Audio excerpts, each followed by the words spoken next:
사랑 내게 있네. 그 사랑이 날 채우네. 주는 내게 있네. 그대로 날 채우네. 성경의 숲을 걷다. 오늘은 신명기 32장입니다. 1절에서 14절 중심으로 보겠습니다. 어제 신명기 31장 20절에서 21절은 이렇게 말했습니다. 내가 그들의 조상에게 맹세한 바 적각거리 흐르는 땅으로 그들을 인도하여 두린 후에 그들이 먹어 배부르고 살찌면 돌이켜 다른 신을 섬기며 나를 멸시하여 내 언약을 어기리니 그들이 수많은 재앙과 환난을 당할 때 그들의 자손이 부르기를 잊지 아니한 이 노래가 그들 앞에 증인처럼 되리라. 나는 내가 맹세한 땅으로 그들을 인도하여 드리기 전 오늘 나는 그들이 생각하는 바를 아노라. 그러므로 모세가 그날 이 노래를 써서 이스라엘 자손에게 가르쳤더라. 이제 모세는 하나님이 백성들을 가르쳐 부르게 하라고 하신 노래를 부르기 시작합니다. 31장 30절입니다. 그리고 모세가 이스라엘 총회에 이 노래의 말씀을 끝까지 읽어 드리니라.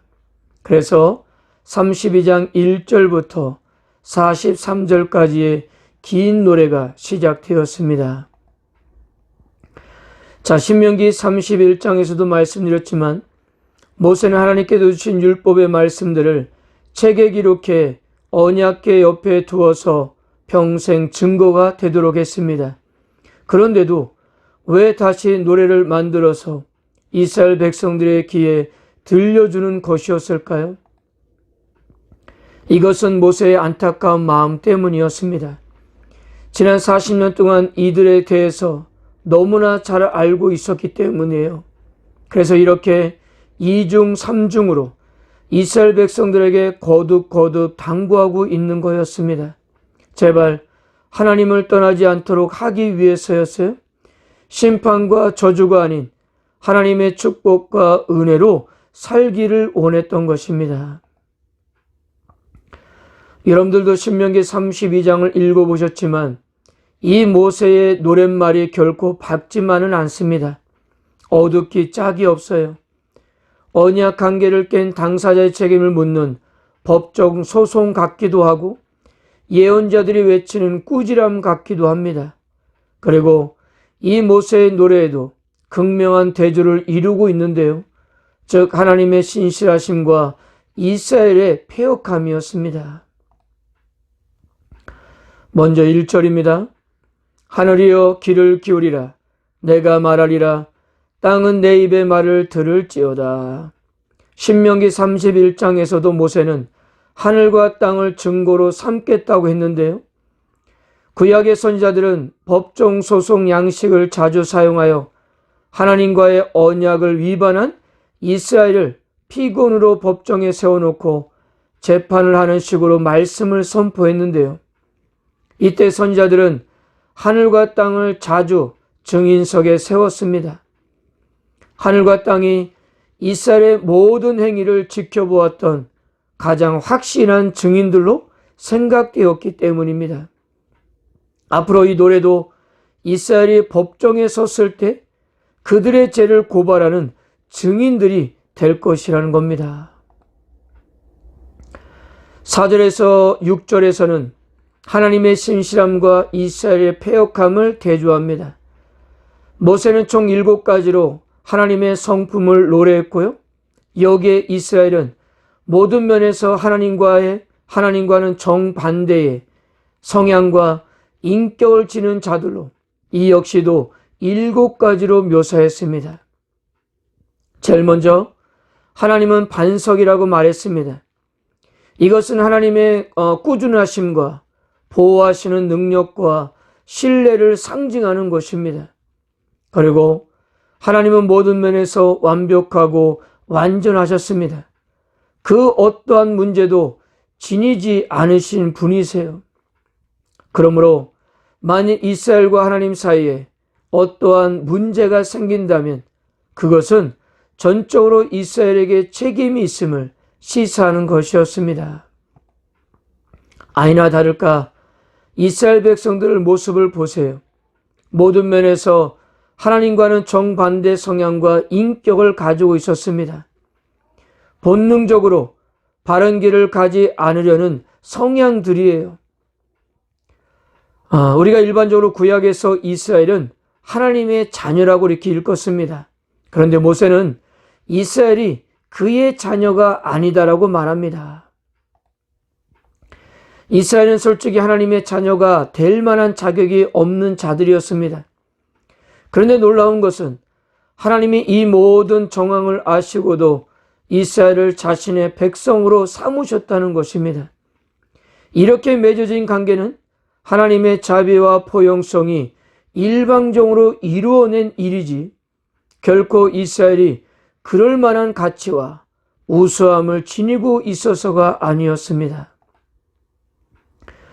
그러므로 이런 사실을 고려할 때 이스라엘의 반역은 더 기가 막히고 어이가 없는 일이었습니다. 거룩하신 하나님께서 도저히 파트너 자격이 없는 이스라엘을 택하셨다면 이스라엘은 그 은혜에 감동하고 감사해서라도 더 잘해야 했습니다.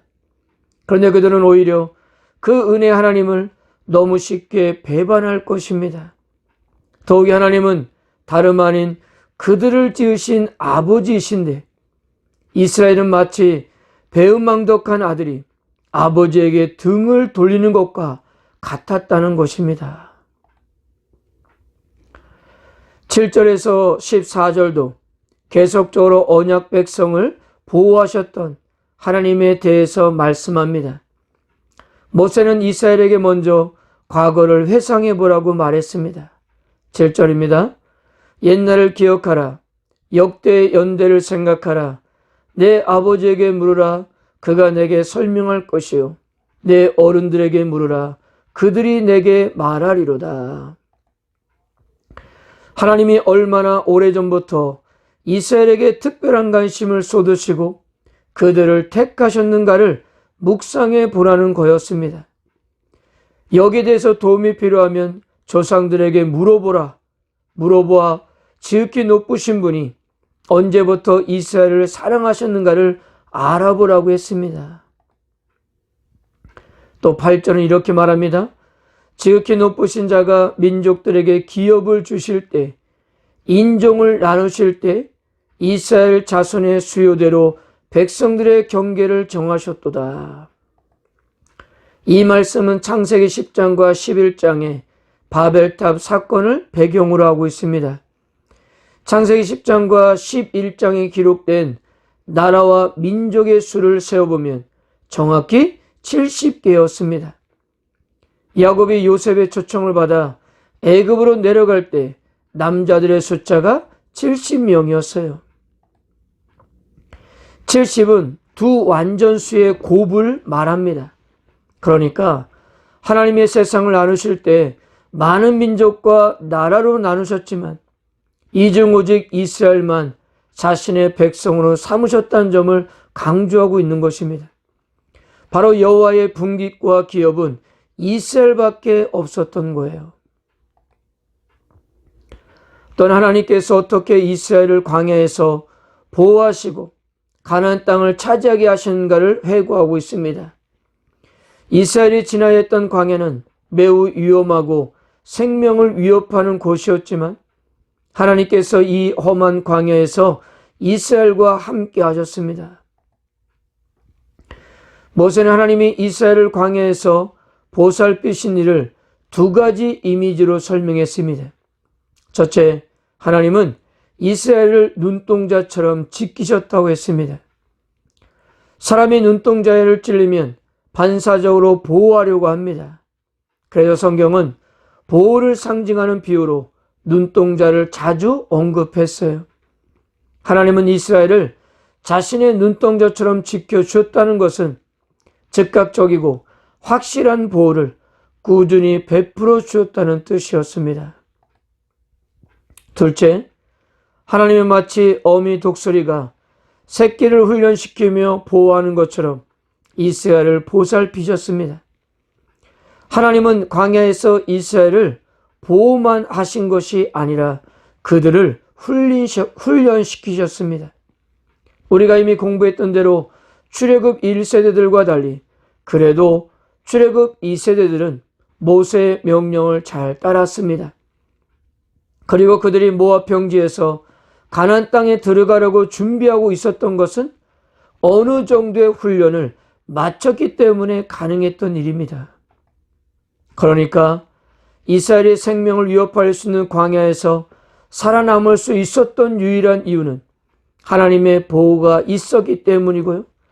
그들이 가나안 땅에 들어가게 되었던 것도 하나님께서 준비시키고 훈련하신 결과였던 것입니다. 그리고 이런 하나님의 돌보심은 광야에서 끝난 것이 아니었습니다. 이스라엘에게 정착하여 살게 될 땅도 주셨고요.